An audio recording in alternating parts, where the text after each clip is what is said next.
The following program is brought to you by Total Theater Online. The views expressed do not necessarily represent those of the staff or management of WGBB. You're listening to the station that serves your community, 1240 WGBB. And now it's time for Dave's Gone By with David Lefkowitz. Well, there goes the Derailroaded. Welcome, everybody, to the 119th episode of Dave's Gone By, an hour of talk radio, music, comedy, brought to you weekly and strongly by AM 1240 WGBB and live streaming on the web at am1240wgbb.com. And thanks to our sponsors, Hewlett Minuteman Press and Total Theater, publishers of Performing Arts Insider. We had a pretty interesting show last week. Alan Anderson, a soldier during World War II, discussed his book on stage managing This Is the Army. That was the all-soldier musical Irving Berlin put together, and he sent to Broadway and then to the European front. And it was a good chat because Alan had a fascinating first-hand story to tell. Well, tonight's two guests should be equally amazing, even though they have a second-hand story to tell. That's because they're telling that story in a brand new documentary. And I think these are the first filmmakers we've ever had on the show. Their movie is opening this week at the South by Southwest Film Festival in Austin, Texas. It's called Derailroaded, and it's the life story of this man. My name is Larry. My name is Larry. I have a mother. Her name is Mother. Hi, Mother. Hi. I love you, Mother. I always love you, Mother. My name is Larry. My name is Larry. I have a sister. Her name is Joyce. My name is Larry. I have a grandfather. His name is Grandpa. Hi, Grandpa. Remember, Grandpa, when I used to go over to the house and you wouldn't let me go into the kitchen with the rest of the family? Remember that, Grandpa? Oh, listen, Larry, you be a nice boy and stay away from us. When we want you to come over, I'll get a hold of your mother and I'll call her up and you can come over, okay? My name is Larry. My name is Larry. I have an uncle. His name is Bob. Hi, Bob. Bob, I like you, Bob, and you're an artist, and I like you a lot. Larry, I like you a lot, too. You're a nice boy. My name is Larry. My name is Larry. I have an auntie. Her name is Becky. Hi, Becky. My name is Larry. My name is Larry. I have an auntie. Her name is Annie Estelle. Hi, Estelle. Hi. My name is Larry. My name is Larry. I have a brother. His name is David. Hi, David. David. You know, I talked about you on my album on the Wild Man Fischer story, and could you say a few words? I am a certified public accountant, and my brother Larry is the worst singer, one of the worst singers there ever was, and I cannot see how in the world, with knowing him, anything is possible, knowing him, because I used to hear him sing all day long. My name is Larry. My name is Larry. I have a cousin. His name is Harvey. Hi, Harvey. My name is Larry. My name is Larry. My name is Larry. My name is Larry. My name is Larry. My name is Larry. My name. Ladies and gentlemen, this is a truly special night on Dave's Gone By. No, we don't have Larry Wild Man Fischer as a guest, but we do have the Ubin Twinz, Jeremy Lubin and Josh Rubin, sheer coincidence that the names worked out that way. Jeremy is the producer, Josh is the director. Together they're the Ubin Twinz, and they spent nearly 3 years interviewing Wild Man Fischer, talking to his friends, his fans, his brother David, whom you just heard about in My Name is Larry.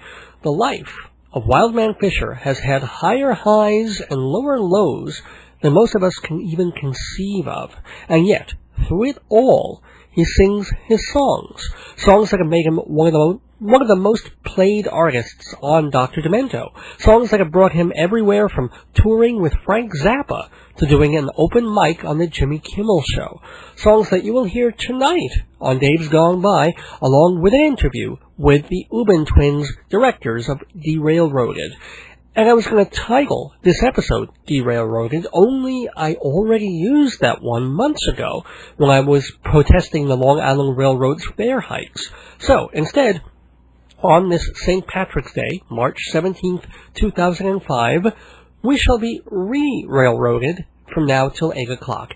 And as I say every week, this program truly is an hour of smart talk, silly talk, special talk, and music.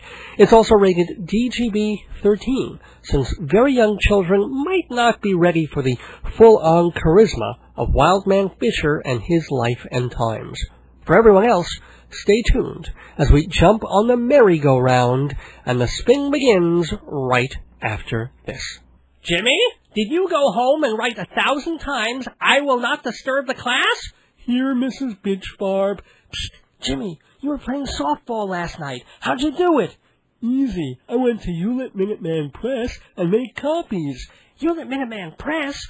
1315 Broadway. They copy everything at a great price. I could have even had it bound and laminated. Jimmy? Yes, Mrs. Bitchbarb.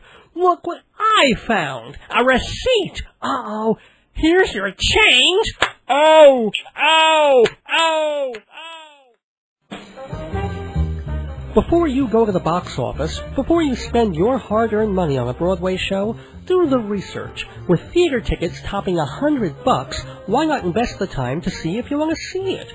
Read Performing Arts Insider, your guide to all of New York theater, with timely listings, reviews, rumors, everything you need to know before you go. Performing Arts Insider. Single issues and subscriptions available from TotalTheater.com or call 516-295-1511. Welcome back to Dave's Gone By on AM 1240 WGBB in Freeport, New York, and live streaming on the web at AM1240WGBB.com. And very, very excited to talk to my next two guests, because I played a lot of outsider music on this program. I played people like Wesley Willis and Shuby Taylor, and I've had Art Paul Schlosser as a guest, the street musician from Milwaukee, and it's just something that I've loved ever since I was a kid, listening to novelty songs or listening to Dr. Demento. And then growing up into my teen years and discovering Frank Zappa and Captain Beefheart and that whole era and that whole sound coming out of the West Coast, discovered also through a friend of mine a 2-record set called An Evening with Wild Man Fischer, and the cover of it gives you sort of a clue as to in a way, the cover is actually more knowing and savvy than some of the rest of the music is, because he's basically holding a butcher knife to someone that we presume is his mother. And that actually is also a clue to his home life and his personality. We don't have Wild Man Fischer on the show with us today, unfortunately, but we do have people who got close to him for a bit of time very, very recently, and they did that in order to make a film, a documentary of his life. I've not seen it. It's coming to the South by Southwest Film Festival this month, so I'm just can't wait to see the story of Wild Man Fischer being told by Jeremy and Josh Rubin, who are on the phone with me now. Jeremy, Josh, you there? Hey, Dave, how you doing? Actually, it's Josh Rubin and Jeremy Lubin. Your kid is Rubin and Lubin? Yes. Oh, right. Brother. Very strange coincidence. That's why we go by the name the Ubin Twinz. The Ubin Twinz. Well, how did you guys meet? We met actually in, Jeremy, what was it, like the second grade? Second grade. Second grade, and we've just been vibing creatively together ever since then. So we had a rap group Oh, God. that we formed. 7th grade, so well, how old we've are you kind guys? of been on the same wavelength for a long time, so this project was just right for us. Now, who was just talking? That's me, Josh Rubin. Let me, Josh. Okay, and how old roughly? In your 30s or late 20s or what? No, Jeremy's 28, and I'm 27. Cool. So how did you come across? See, I was listening to Wild Man Fischer like 25 years ago, but it was a much more recent thing for you guys. Mm-hmm. What happened? This is actually a good story. First of all, we probably would have found out about him sooner or later, I'm sure. But I was eating lunch in a restaurant called California Chicken Cafe in Hollywood. Mm-hmm. And I was by myself. I was wearing a suit. And this guy all of a sudden comes up to me, and he looked like a street person. His skin was dirty. He was wearing tattered clothing. And he gets right in front of my face as I'm eating. And he goes, "Do you know who I am?" And I go, "No, I'm sorry, I don't." And he goes, "Well, I'm Wild Man Fischer. Have you ever heard of me?" And I go, "No, should I have heard of you?" And he goes, "Well, I was discovered by Frank Zappa, and Zappa produced my first album, and then Rhino Records formed around me. I was the first artist on Rhino Records and made 3 more albums." And you know, I was kind of looking at him, not really sure what to think. You know, if all that was true, why was he appearing like a street person? And he went on and on about how Solomon Burke saw him perform at a talent show and then took him on tour with him, and you know, all this other stuff. And this was apropos of nothing. He just sort of appeared. You know, you didn't ask him. You weren't like seeking him out as you know, certain acolytes would have, considering now you know of his fame. Exactly. He just appeared kind of lonely, and he was looking for someone to talk to. And probably a sandwich. Yeah. And what happened was, I went home that night, and just out of curiosity, I went on the internet and I did a little Google search on him. And I realized that everything he told me was absolutely true. Yeah. He was pretty well documented on the internet. And Josh and I were living together at the time. We were roommates. Mm-hmm. And I told Josh about this, and you know, we were really interested to hear these albums. So we went out, we found a used copy of Evening With on LP. And by the way, it's not on CD. We'll get into that in a bit, but they've never released it on CD. Yeah, not on CD yet. Anyway, we went out. We found a copy of Evening With, and we played it. And we were just absolutely blown away. We had never heard anything like it. It was actually during a time when both of us were kind of, you know, disillusioned with music. We were looking for something new to, you know, kind of make that type of impression on us, and we just. The song Wild Man Fischer Story is really what did it. You know, it's an autobiographical song, and we just realized how complex of a character he was, and, you know, we just thought, you know, we kind of, he seemed pretty accessible, and we thought, you know, if you knew where to find him, yeah. So how did you end up, I mean, it was one thing for him to appear. How did you track him down again? It's not like, I don't think he has an apartment. We actually made contact. The guy who introduced us was a Howard Stern lackey. Okay. For lack of a better word. Melrose Larry Green. Okay, yeah. Melrose Larry Green was actually serving as Wild Man's like ad hoc agent at the time. And we set up a couple meetings with him because as his you know, quote unquote agent, he was, you know, he was his guardian, basically, because Larry, he has a very close circle of friends who are all looking out for his best interests, and sometimes he can't handle a lot of his business affairs. He needs some extra help. He's been burned so many times. Yeah, and also maybe we should backtrack just a little bit and let people know a bit more about the Wild Man Fischer story. I mean, he was an outsider artist. He did a lot of his stuff a cappella, made money to an extent singing songs on the street. Wild Man Fischer basically was an abused child. He was in an unfortunate situation as a child. He had a very strange and abusive mother, coupled with an early onset of manic depression and paranoid schizophrenia. Now, in order to deal with his terrible childhood that was going on, he used to go into his room because he had no friends and he had no one to turn to. And what the disease was, you know, making his mind do was just making him giving him the ability to create these one-of-a-kind, original, amazing, manic songs at a very young age. And he did this to cope with his family life, and also because he didn't know what was happening inside his own mind. He wasn't diagnosed yet. Yeah. So that was basically the start of the Wild Man Fischer story. He then, once the schizophrenia hit, he then declared to the world that he was no longer shy, and he took to the streets and beaches of Los Angeles and decided to make a living by selling his songs to passerby for 10 cents a pop. So that's where really the legend of Wild Man Fischer starts. Everybody in the L.A. who we've spoken to, who was around UCLA, who was around, all the beaches, Santa Monica, down to the Sunset Strip is where he's really famous. But, everybody knows who Wild Man Fischer is because he would go up to you and say, "Do you want to hear this new song for a dime?" And the amazing thing was that it really was an amazing new kind of song, and that's what he pitched people. Boom ba boom ba ba ba boom ba boom ba ba ba boom ba boom ba ba ba boom ba boom. We're the mopey people and we like to dance. We're the mopey people and we love romance.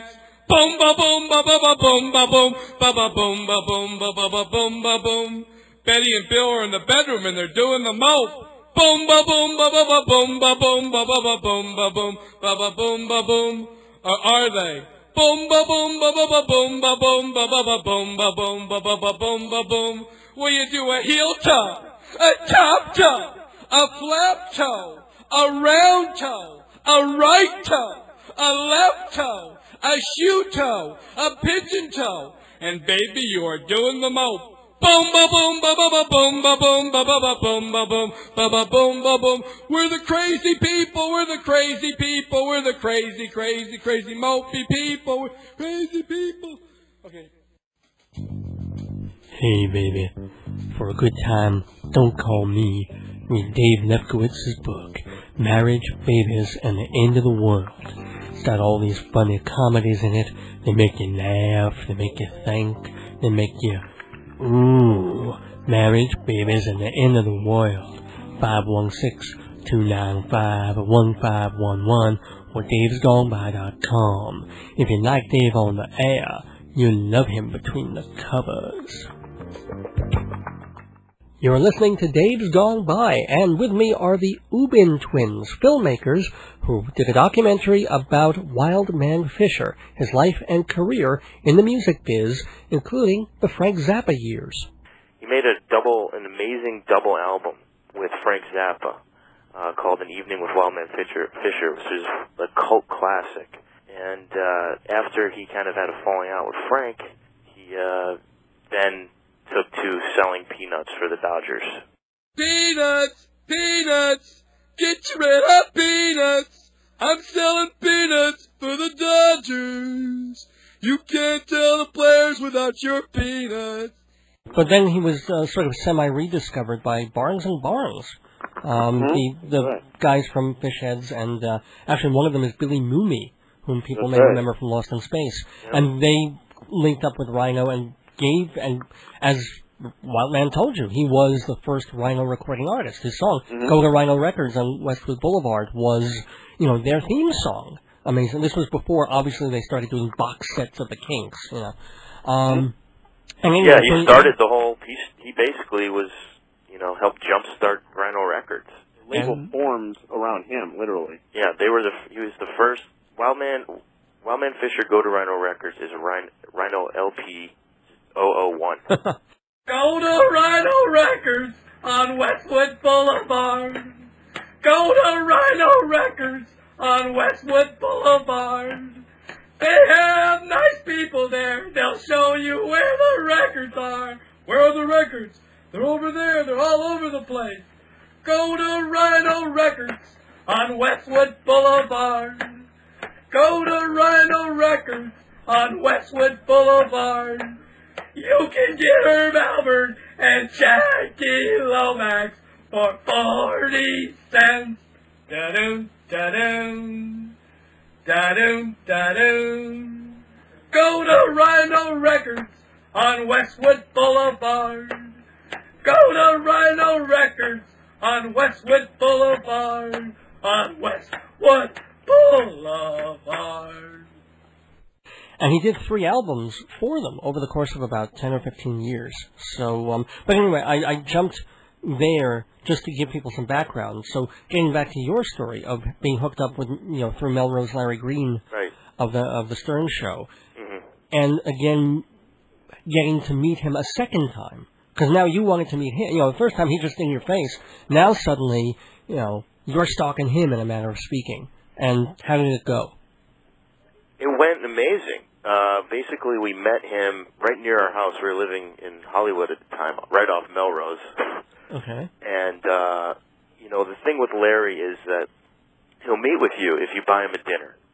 That's his thing. So we bought him a dinner, and he actually was with his friend, Fugly the Clown, who's a L.A. performance artist who I think is brilliant. Oh, okay, cool. So they came together, and he just kind of relegated us with his amazing stories. I think it was like a 3.5-hour, 4-hour meeting. Because Larry loves to talk, and he loves to talk about himself and about all his experiences and mishaps and, adventures. Did you bring a tape recorder, or and it was fascinating because all of it's true. Not only that, but he would just randomly burst into songs. He would just start singing songs from the Evening With album or one of the Rhino albums, which was also pretty entertaining. What restaurant would he be allowed to do this in? We went to, it was a place called Hot Wings Cafe on Melrose. Yeah. It wasn't one of the high-end restaurants. No. Okay. Well, cool. So, and then at what point did you go from being like, oh my God, we had this wonderful dinner with the unbelievable Wild Man Fischer? How did that sort of morph into, we have to tell this guy's story on film? It started off when Jeremy brought home that album, really, and we hit play on the record player. It was just there's so much information in that album. It runs the gamut from an amazing, musical brilliance that's happening, and this collaboration with the great Frank Zappa, late great Frank Zappa, to this really sad and upsetting story of his childhood that he tells so truthfully. And because one of the early theories that we took on was that because of his paranoid schizophrenia, it's kind of enabled him to have this pure output of art, so to speak. So, just hearing this man's story, some people could perceive it as, entertaining or freakish, but, we saw it as just, brutally honest. When I was 17 years old, I asked my mother if she'd buy me a watch, and the answer was no. And now I have my own watch, and I never had a watch before. It tells time. Maybe I can go back in time. Could you picture me going back in time? Frank Zappa's house? Wouldn't that be just great?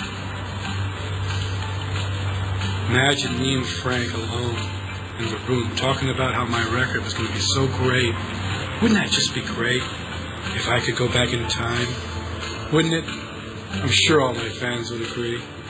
Because my record would be so different. And it would be so beautiful.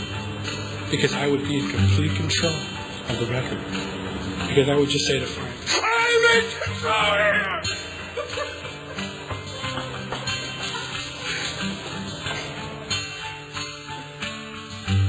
Larry, wake up. Time to go to school. Mommy, do I always have to go on that bus with all those mentally disturbed kids? What do you think you are?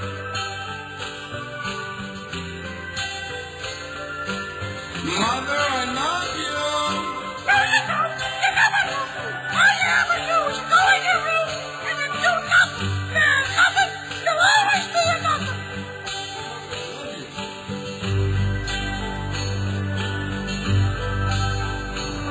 Larry, I want to borrow some money from you because I need money real bad, and I got you out of jail once. Norman, I love you. I love you like a brother. I love you. I love you.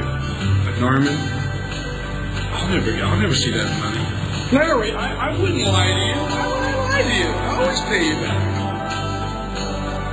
I've always given you money. No one else will give you money. I've given you money. Never loan your brother any money, 'cause you'll never see it again.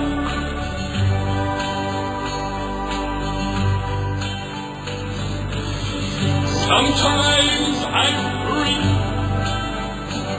Oh, I worry. Oh, do I worry about my friends? I never had any friends when I was a kid. Oh, well. Now we're back to the real time. Today. And I'm looking at my watch. And what do I see? It's nice to have a watch. It's nice to have a watch. I need more Dave! Oh, I hear that all the time. Once a week is not enough, but you can get all the Dave you want on CD. Dozens of complete episodes, just $14 per disc, shipping and handling included. Add $1 more for a personal autograph. Dave's Gone By CDs come with jewel cases, photos, liner notes, makes a great gift. So for more info, check our website or email davesgoneby@AOL.com and ask for the CD list. Thanks, Dave! Oh, honey, you turn me on. I'm a radio. That's right, Joni. I turn you on all week long for a bunch of shows on WGBB, like Wednesday nights at 11 for psychic astrologer Joyce Keller, hosting radio's longest-running psychic advice show. She knew I'd say that. Thursday nights at 6, an hour before Dave's Gone By, it's WGBB Tonight with Larry Davidson. And then, right after my show, Smooth Jazz, the Instrumental Invasion with Mike Shameri at 8. Friday nights at 6, Bonnie D. Graham has advice about being single and singular on Long Island's dating. It's a madhouse. It's a zoo. It's Mikey and Jimmy, Saturday nights. And then on Sundays at 7, Joe Salzone offers conservative politics with a sense of humor and an open mind on your world. If you're driving into town with the dog club above you. Dial in AM 1240 WGBB for Joyce Keller, Wednesday nights at 11, Larry Davidson, Thursdays at 6, yours truly at 7, Mike Shameri, Thursdays at 8, Bonnie D. Graham, Fridays at 6, and Joe Salzone, Sundays at 7. Call me at the station, the lights are open. Welcome back to Dave's Gone By. We're talking to the Ubin Twins, makers of the documentary Derailroaded, about Wild Man Fischer, and asking them what gave them the idea to do this film.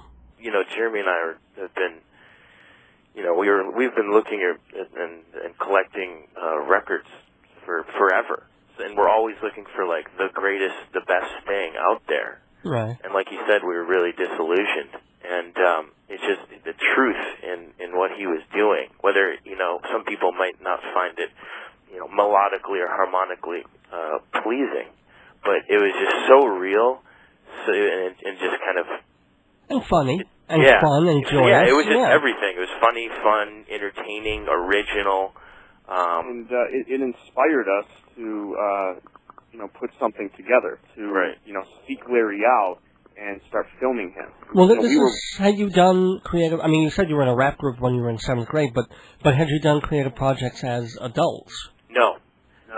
We went to different colleges, so you know, we'd always be communicating. Oh, did you hear this album? You know, it would just be that kind of thing. But we both ended up moving out to Hollywood with filmmaking in mind, and we were both looking for a project to you know, to create together, and this just kind of fell into our lap. It was like right time, right place. We were wondering why there had never been a documentary made about Wild Man Fischer. It's just such an amazing subject and just had to be done. Well, there was a point for, I guess, about 10 years where nobody knew, I mean, people knew where he was roughly, but he was staying in flop houses or on the streets, but you couldn't pinpoint him. And if you did, he might attack you. I mean, if his medication was off a little bit. See, I don't think he would attack you. I think he's a very, he's a pretty lonely person, and he's always looking for people to talk to. Yeah, I think that's you know, it's Oh, okay. Then an unfortunate rumor that's gone around, revolving around about this guy's life is that he's violent, and I think that's. Well, he's had episodes of throwing people's stuff out windows, I think, and I mean, there are tales told on the net that seem to be believable, where he's the guest that's great when he stays for 5 hours and horrible when he stays 2 days, that kind of thing. Or but in terms of punching people out. Oh, well, okay. He's just a sweetheart of a guy. He gets frustrated, and he is a big man. I think he's like 6'3" and 6'4", but he can be not violent, but just use his physical body to let you know that he's unhappy. He uses that to his advantage, definitely. But in terms of being violent, that's an unfortunate rumor that's been circulating for a while, I think, about him, and it's. I'm glad to hear it's not true. He's a peaceful person.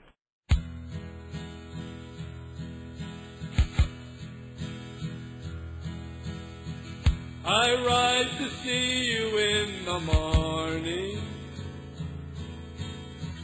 I feel your warmth so true. The light inside of me is there for all to see, but all I think about is you. I see your face in every doorway that I have wandered through.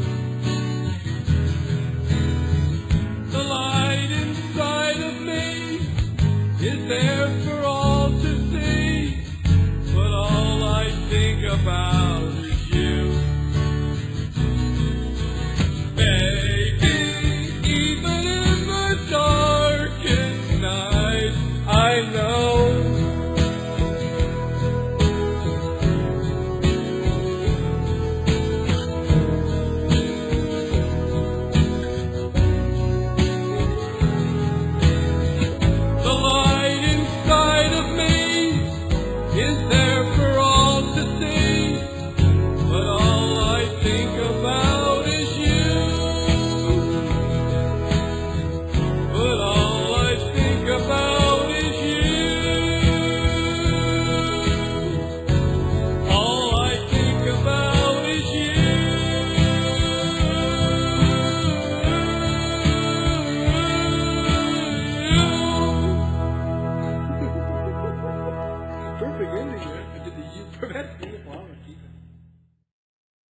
Sponsor me, Dave's gone by. Run your ad, folks will buy.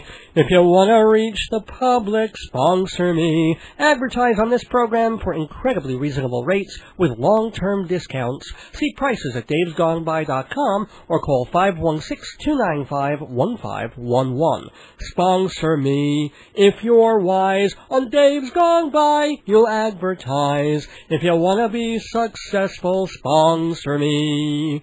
Welcome back to Dave's Gone By. We're talking with Jeremy Lubin and Josh Rubin about their film, Derailroaded. So when you started to say, okay, we're going to make a film, what did that involve? I mean, where'd you get the budget? How much was the budget? And how'd you start collecting and getting material, apart from the interviews with him? But I assume you excavated footage and posters and things like that. Oh, it was a 3.5-year journey. Oh, wow. We started off doing it. It just the first, I think, 6 months were spent courting Larry and with trying to get him to sign a contract, basically. And finally, he did that, and that's when we got the green light from his to film.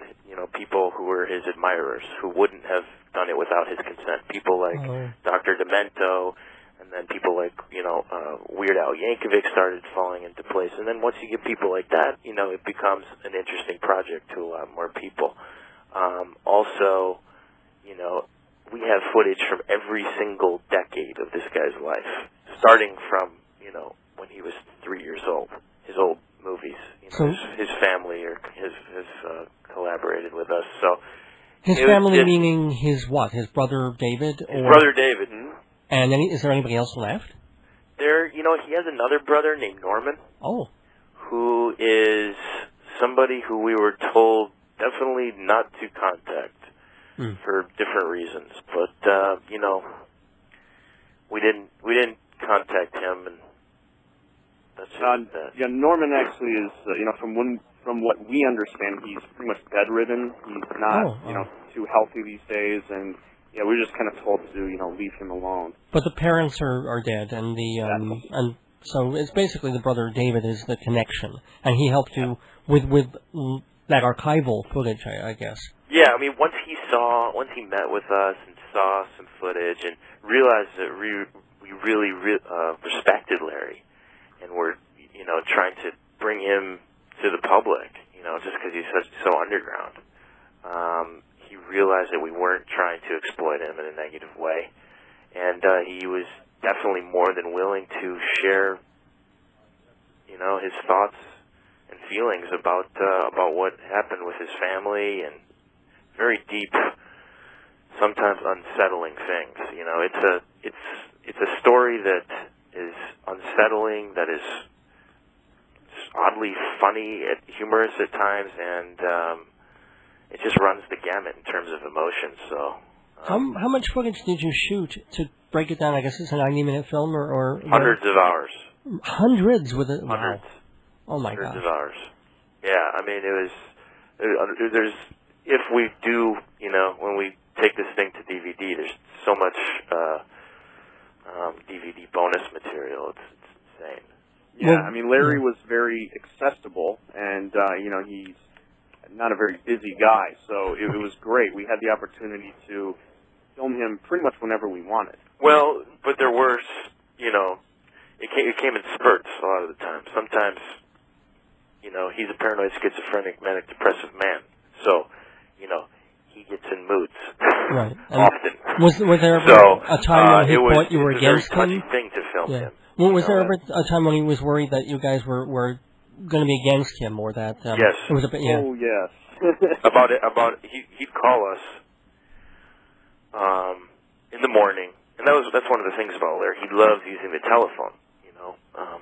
That's kind of his main line to the rest of the world. But he would call us in the morning sometimes before we go to work, and he'd say, I'm so happy, that we're doing this. I'm so happy that you guys are my best friends, because we take him out to dinner all the time. Right. We really do love the guy. I mean, we take good care of him. We see that he's fed, and he's being taken care of, and that he's brushing his teeth, that kind of thing. And then he'd just get into some kind of paranoid tailspin, and just you guys are to blame. I can't believe you guys are doing this, blah blah blah. So oh boy. It was definitely a trying experience, and I'd never dealt with anybody like that before. But you learn real quick how to, and you have to. What do you do? You have to just approach it extremely sensitively. Well, I mean, it just because in 3 minutes after after he stops berating you for scheming against him, he's going to say, you know what? I take that back. You guys are my best friends. So, I mean, yeah, and that's... Is he on... He must be on meds of some sort. Well, right now he's being taken care of, yeah, so... Okay. I mean, I admit I was rather shocked. I mean, I've always... The last I had seen of him, there was a website. I mean, I've never seen him in person. I live on the East Coast anyway, but there was a website that had footage of him. They found him on the street, and he was in a good mood, and it was his 56th birthday.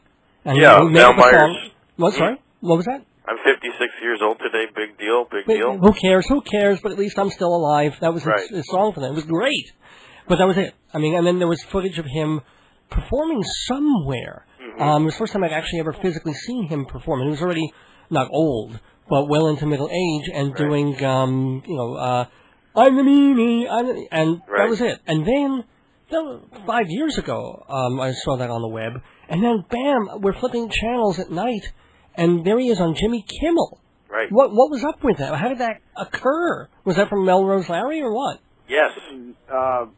Yeah, kind of it was. A producer from the Jimmy Kimmel Show happened to be a big fan of Wild Man Fischer and was trying to, I guess supposedly trying to book him for a long time. And Melrose Larry Green said, I have access to Larry. I'll put you in touch with Josh and Jeremy.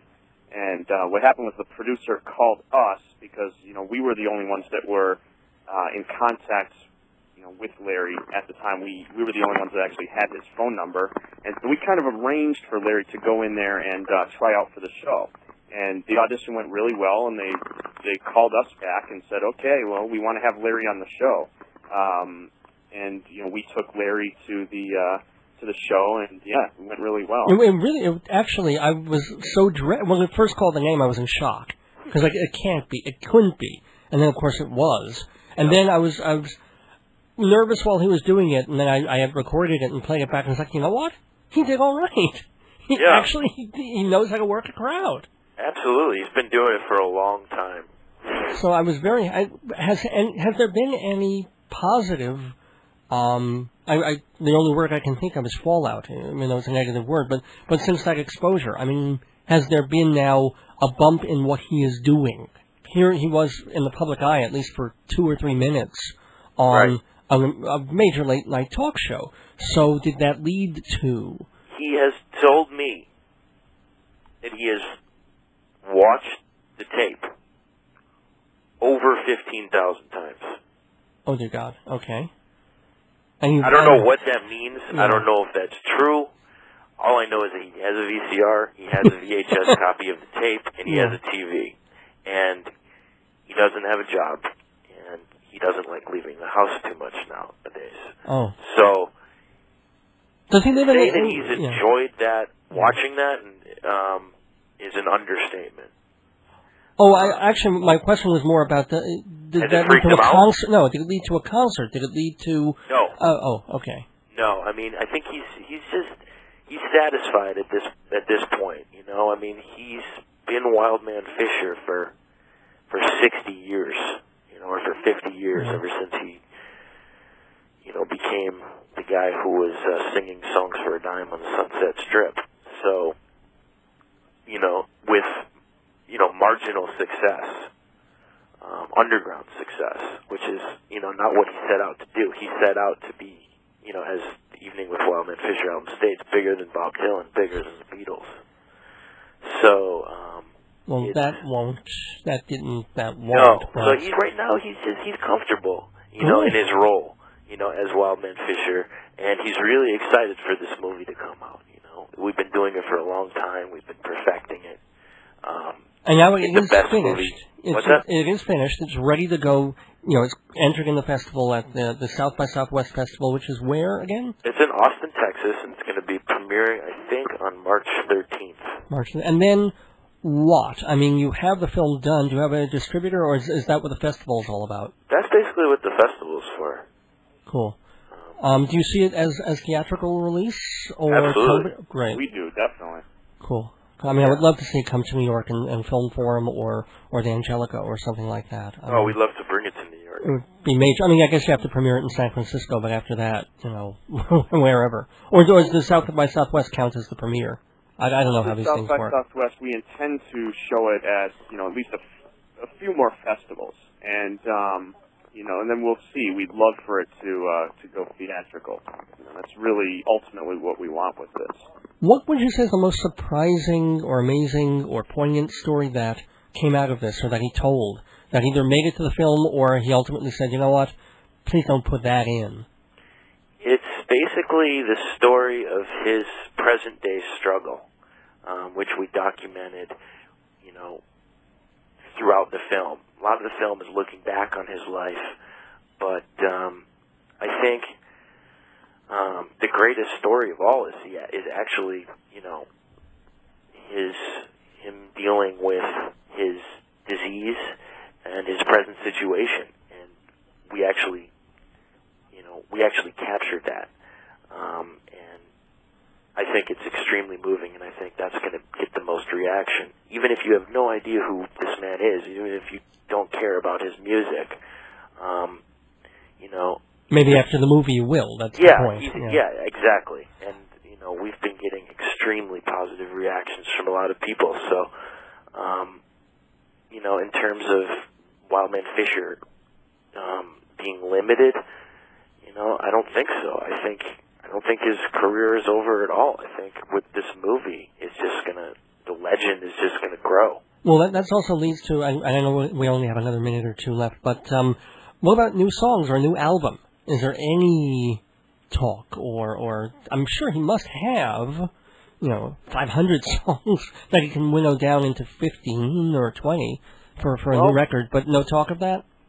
At this point, there's no talk about a new album. Who knows what could happen, but one of the great things about our movie is that our movie will be, the vehicle for a lot of his new songs. Cool. In our movie, there's tons of songs that you've never heard before. Oh, fabulous. Some of them Larry made up right on the spot as we were filming them. Some of them he made up in the, 70s, 80s, 90s, and they were just never released. So, and they're amazing songs. Oh, yes. They're brilliant. Well, then one word for you guys. Soundtrack, please. Yeah. Hey, we're trying. And the other question I want to ask, and I should have asked this before, I'll probably re-edit this so it's somewhere in the middle of the interview because I don't want to tail-end it with this, but one of the people I noticed, first of all, you have a fabulous trailer, and if people want to see it, they can go to your website. It's derailroaded.com? Yeah, www.derailroaded.com. Yeah, the trailer really makes you want to see the movie, even if you're not a huge Wild Man Fischer fan like I am. And I noticed that you interviewed Gail Zappa. Right. Now, in the lore of Wild Man Fischer, and some of that you've already debunked today, she's kind of the meanie. She's something of the bad guy, because it tended, I think, to be she who disallowed the Wild Man Fischer, the first double album, to be put on CD. She always felt it was disrespectful to him. He was a sick man, and that's why, let him be, and don't put this music out in a format that all these young kids might get a hold of and start making fun of him or something. What's the deal with her? Well, see, that's actually not true. That was just something that, was spread around the internet. Those were definitely not Gail's words. Gail does definitely respect Larry's work and, has been talking through the years about possibly re-releasing it. There's no date set for that, but I think in the film, she expresses her feelings on Larry, and that's the only way that if you see it, then you'll realize, that we clear up a lot of the myths surrounding that. Oh, I know, but it's like everything that Frank Zappa ever did, every fart he ever laid down is on some, beyond the bootleg, is on some major re-release for Ryko or whatever, right, Barking Pumpkin. True. And yet, this incredibly important album for both Zappa, and certainly for Wild Man Fischer, has been held back for 20 years on, I assume, just her say-so. Well, I think a lot, okay, go ahead. What? I guess it's kind of easy to assume that because a record, has not been released for all this time that, maybe she just does not want to. But that's not true. Gail doesn't do many public interviews, and I think that she has a lot of records to release. You've never seen Frank Zappa's vault. Fair enough. Okay. It's completely packed. There's always plenty of stuff on her plate, and there's just so many projects going at one time that sometimes time just doesn't allow her to release certain things that maybe aren't as high, in demand as other projects. But I think people who are interested in this film, yeah, and people who are interested in Wild Man Fischer, and people who are also interested in Frank Zappa, should let it be known that they want this album to come out. We've been... Because, it's so important. It's so important to yeah. the story, and it's so important to Frank's story. And I'm sure when Rhino was putting together the Fisher King, which is all 3 Wild Man Fischer albums on Rhino, plus all, the extraneous material that they could get, including his duet with Rosemary Clooney, and including all sorts of cool stuff, I'm sure they must have approached and said, it's time. So that's why I'm just wondering, maybe, as you said, maybe the documentary, knock wood, will bring that wonderful record to life. We hope so. Now, what now that I realize you have to concentrate on this film and getting it out there and marketing it and finding the distributor, you guys working on anything else creatively since that? We're not together right now. We actually have been working so closely together that you hate each other. Yes. We don't hate each other, but we're just Well, where do you taking guys, a break for a while. Where do you guys work? I mean, I know you've got jobs to go back to after we do this interview, and that's why I'm going to end it in a moment or two. But what do you guys do when you're not doing the movie? Secret agents. Oh, really? Yep.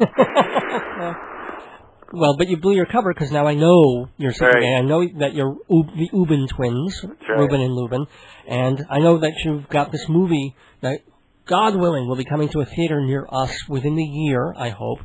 I hope you do great at the South by Southwest Festival. And most of all, I want to thank you both for taking the time to talk with us about Wild Man Fischer. Cool, man. Pleasure. Our pleasure. Oh, I have been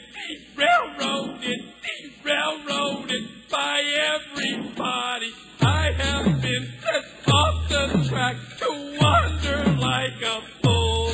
Oh, I have been derailroaded by everyone.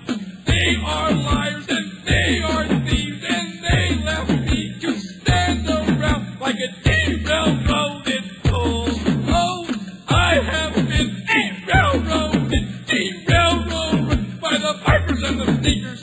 They have sent me off the track like a derailroaded fool. Oh, I have been derailroaded.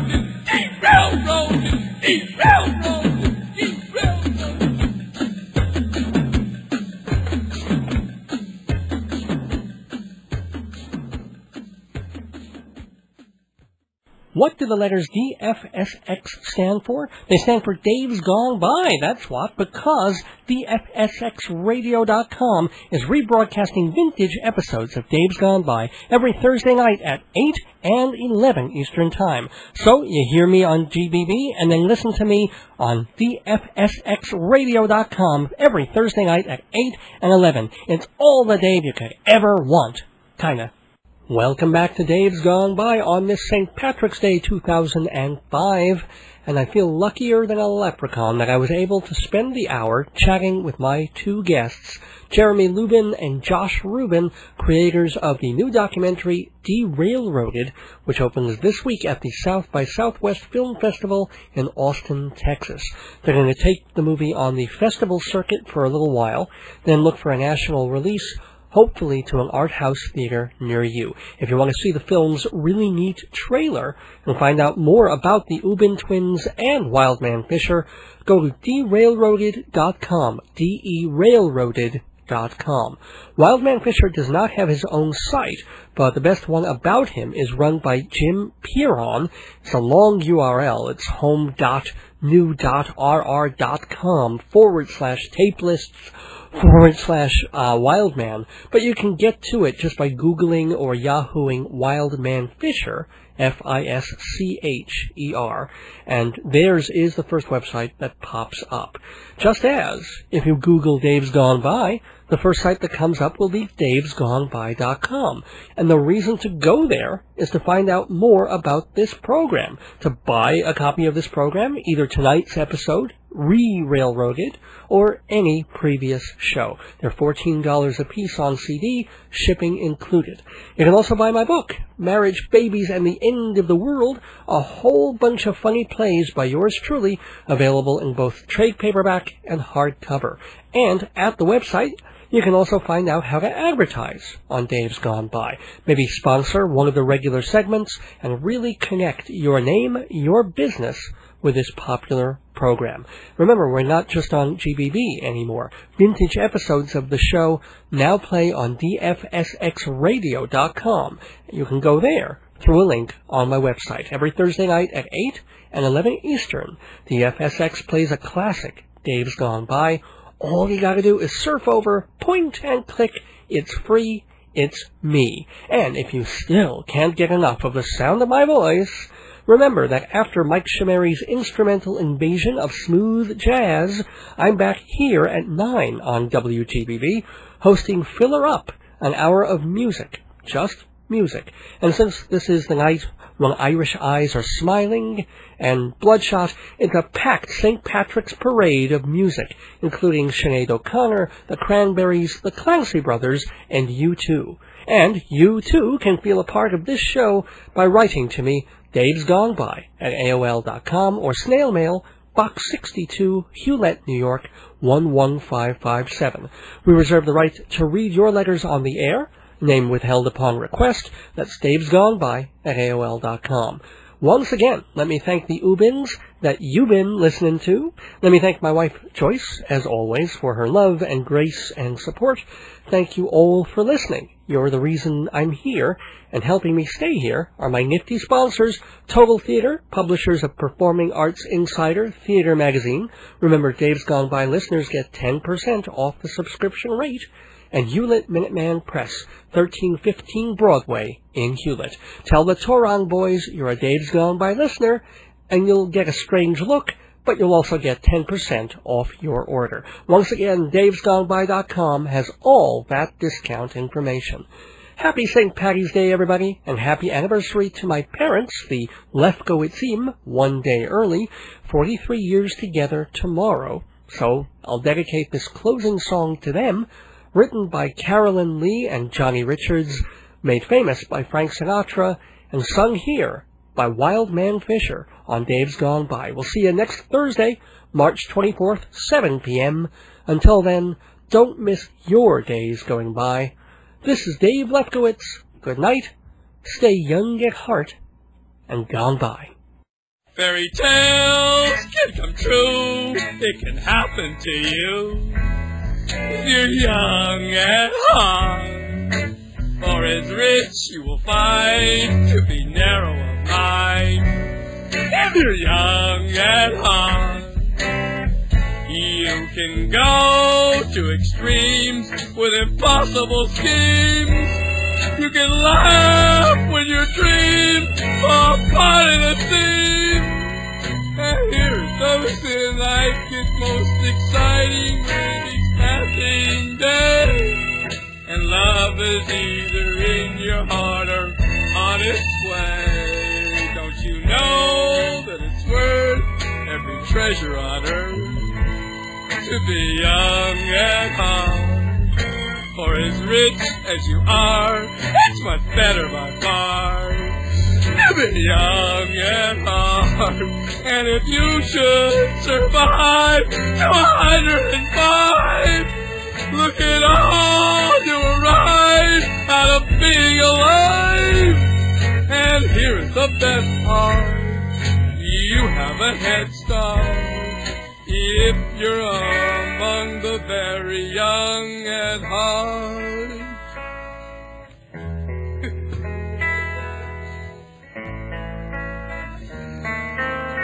We're not trying to be perfect, my friend.